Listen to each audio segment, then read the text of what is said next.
नहीं बोलोगे तो एक सेकंड प्रश्न पूछो। जय हिंद सर। सर मेरा क्वेश्चन ये है कि मणिपुर की जो सिचुएशन है, अब जो हो गया वो वेरी डिसअपॉइंटिंग था, लेकिन अब इस सिचुएशन को ओवरकम करने के लिए आपके सोल्यूशंस क्या हैं?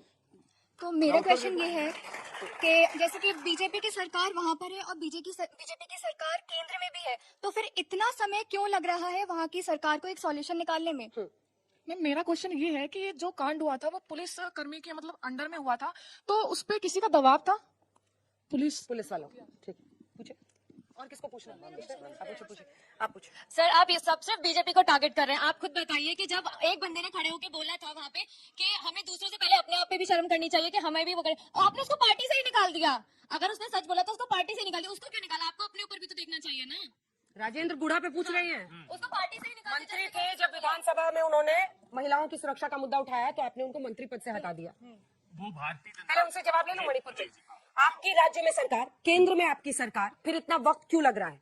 किस रणनीति पर आप काम कर रहे हैं? कहां पर चूक रहे हैं जिसकी वजह से इतने लोगों की मौत हो गई? देखिए, सबसे पहले तो मैं एक बात इसलिए जनता के संज्ञान में लाना चाहता हूं क्योंकि आवश्यक है। एक उच्च न्यायालय का जजमेंट आया, उसके बाद हिंसा भड़की, और मैं एक बार भी नहीं कहूंगा कि हमारी जिम्मेदारी नहीं है। अगर सरकार जनता ने चुनी है और हमें ये जिम्मेदारी दी है तो ये सुनिश्चित करना हमारा काम है। और जो महिला के साथ हुआ, इसीलिए मैंने कहा वो रोक नहीं पाए। बहुत दुख है, बहुत पीड़ा है। कोई राजनीति नहीं करूंगा, ये कहूंगा उसको न्याय त्वरित मिले, ये हमें सुनिश्चित करना है, उसके परिवार वालों को न्याय मिले। दूसरी बात, आपने कहा कि बीजेपी की सरकार, ये जो महिलाओं के साथ उत्पीड़न होता है, बलात्कार होता है, या बच्चों के साथ होता है, ये सरकार किसकी है? बीजेपी की है तो ये बयान दे, कांग्रेस की है तो ये सोच को हमें बदलना होगा। सोच केवल ये होनी चाहिए, सरकार किसी की भी हो, उसकी जिम्मेदारी तय हो। इस मामले में हमारी जिम्मेदारी हमारी है और हम उस जिम्मेदारी का निर्वहन पूरी तरह से करेंगे और आगे भी करते रहेंगे। और क्या कदम उठाए मैं आपको बता दूं, वहां हिंसा की घटनाएं कम हुई हैं, स्थिति पहले से बेहतर है। 7 लोगों की अरेस्ट हुई है, मैंने बताया है। तीसरा, 35,000 करीब हमारे जो अर्धसैनिक बल का टुकड़ी है वो वहां पे डिप्यूटेड है। हमें पूरी उम्मीद है कि स्थिति और बेहतर होगी। इस वक्त सबका सहयोग चाहिए, चाहे वो विपक्षी पार्टियां क्यों ना हो। गिद्ध राजनीति बंद करे और देश हित में काम करे, बस ये जरूर करें। राजेंद्र गुड़ा मंत्री को हटा दिया क्योंकि उन्होंने आईना दिखाया अशोक गहलोत को।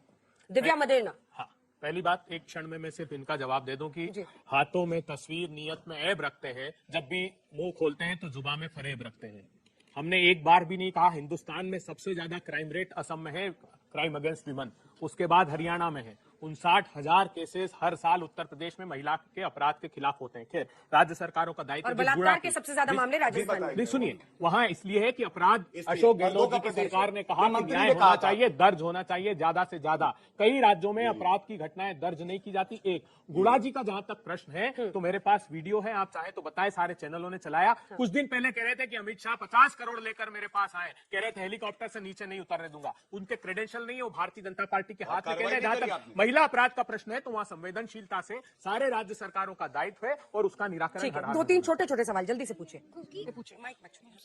कुकी और मैती समुदाय के बीच संघर्ष का काफी महत्वपूर्ण और जटिल वो रहा था प्रयास, तो मतलब सरकार द्वारा काफी मतलब बीच का शांतिपूर्ण अभी तक फैसला क्यों नहीं निकाला गया? अच्छा, ठीक। मेरा सवाल ये जिनका सवाल हो गया, आपसे प्लीज जाइए। कि इतने सारे रेप केस होए जा रहे हैं भारत में, पूरे भारत में, तो ऐसा क्यों नहीं एक लॉ बन जाता है कि तुरंत एक्शन लिया जाए पूरे बलात्कारी है जितने भी?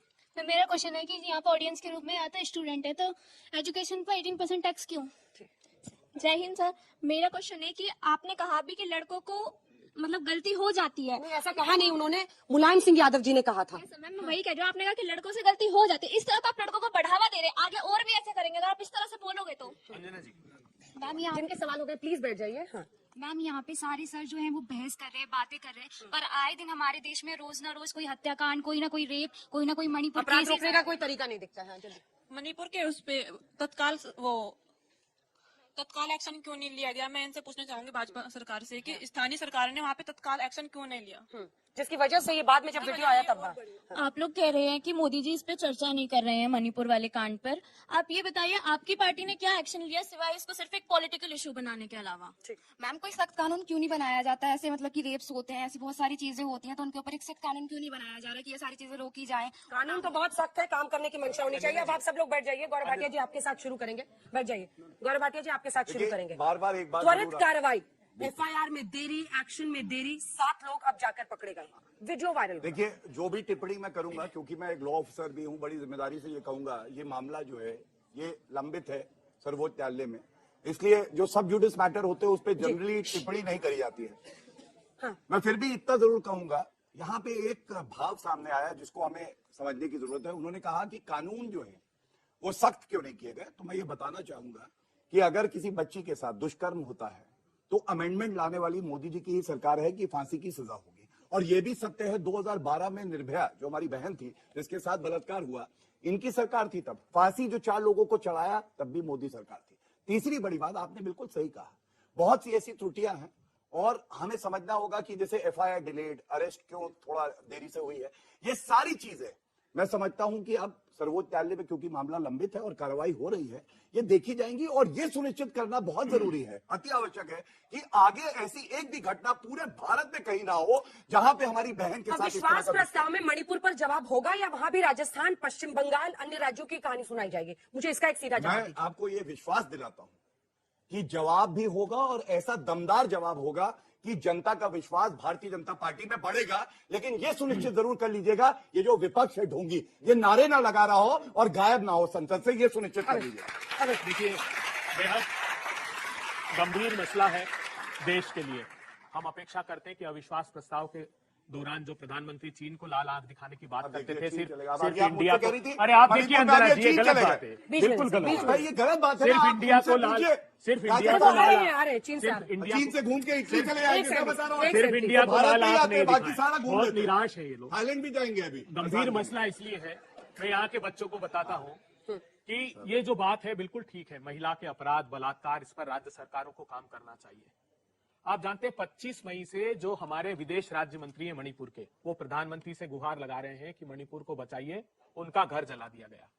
वहां के भाजपा के MLA को करंट इतना दिया गया कि आज वो पैरालाइज्ड हो गया, आज उनको लकवा हो गया।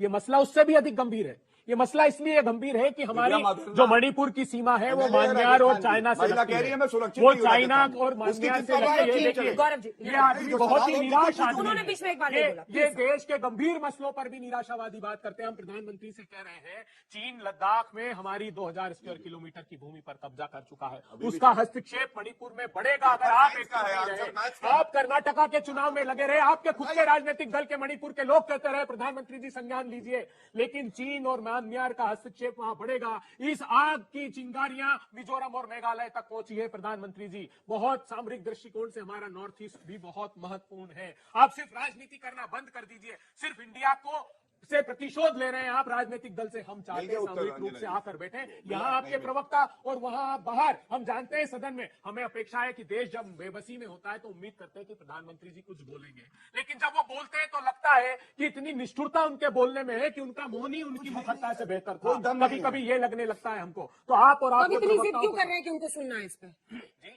आप कह रहे हैं कि आपको लगता है कभी कभी कि उनका मौन ही बेटर इनको था। सुनकर यही लगता है। दिन रात तो यही गोल पोस्ट चेंज होता है। पहले था कि डिस्कशन हो, चर्चा हो, था कि नहीं था अभय जी? देखिए, उसके बाद हुआ कि अब हमें असीमित वक्त के लिए डिस्कशन चाहिए। नहीं। फिर हुआ कि PM पहले बोले, उसके बाद ही होगा जो आगे सामने। इसमें क्या षड्यंत्र हुआ है मैं बताता हूँ। इन्होंने क्या किया कि रूल 176 में, जिसमें सिर्फ 2.5 घंटे तक की चर्चा है, सारे भारतीय जनता पार्टी के सांसदों ने नोटिस दिया।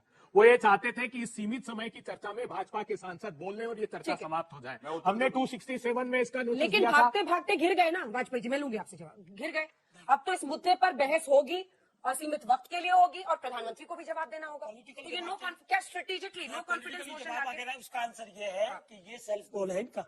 कैसे सेल्फ गोल ऐसे है कि जब मोदी जी एक एक चीज स्पष्ट करेंगे और 1960 से परतें खोलेंगे मणिपुर की, फिर राजस्थान की भी खोलेंगे, फिर वहाँ मध्य प्रदेश की भी आएंगी बात, छत्तीसगढ़ की भी आएगी, सारे राज्यों की आएगी, बिहार की भी आएगी।